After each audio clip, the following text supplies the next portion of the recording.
آیا می‌دونید که یکی از بزرگترین شگفت‌انگیزترین امپراتوری‌های تاریخ نه با جنگ‌های خونین بلکه با احترام به فرهنگ‌های مختلف ساخته شد؟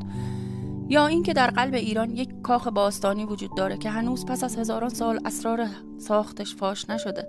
امروز قراره در مورد امپراتوری هخامنشی صحبت کنیم، جایی که شاهانی مثل کوروش بزرگ و داریوش نه تنها در میدان جنگ بلکه در تاریخ بشری اثر گذاشتند. اگر فکر می‌کنید تخت جمشید فقط یک ساختمان تاریخی است، این ویدیو نظر شما رو تغییر میده.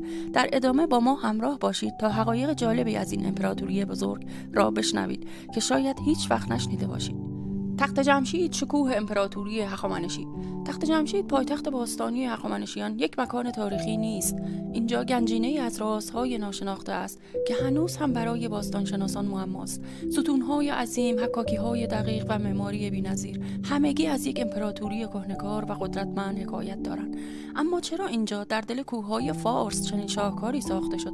برای چه مراسم‌هایی از سراسر امپراتوری هخامنشی به اینجا می‌آمدند؟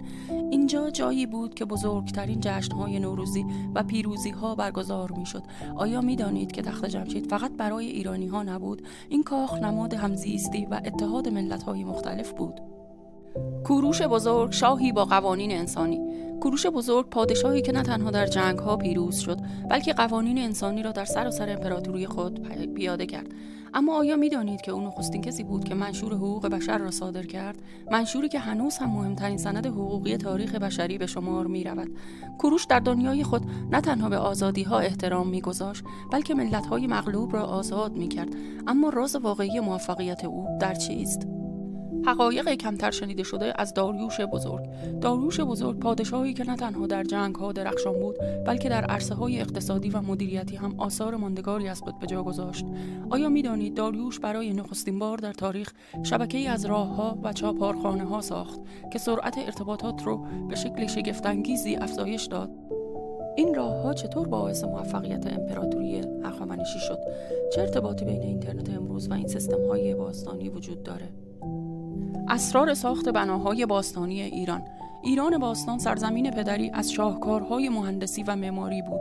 از زیگورات چغازنبیل تا سیستم‌های آبی شوشتر، ایرانیان باستان نه تنها در معماری بلکه در کشاورزی و مهندسی آب هم پیشتاز بودند. اما آیا می‌دانید رازهای این بناها چطور و چرا هنوز هم جهانیان رو شگفت زده می‌کنه؟ اگه دوست دارید از این گونه ویدیوها بیشتر ببینید، این کانال رو سابسکرایب کنید. نظرات و سوالاتتون رو هم میتونید در کامنت ها بنویسید. فراموش نکنید که ویدیو رو لایک کنید و با دوستاتون به اشتراک بذارید تا همه از این اطلاعات با ارزش بهره مند شن.